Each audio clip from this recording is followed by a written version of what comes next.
Bakit ba gusto nyong sumasayaw ng emergency?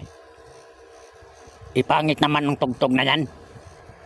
Wala namang kabuhay-buhay yan. This is the police speaking.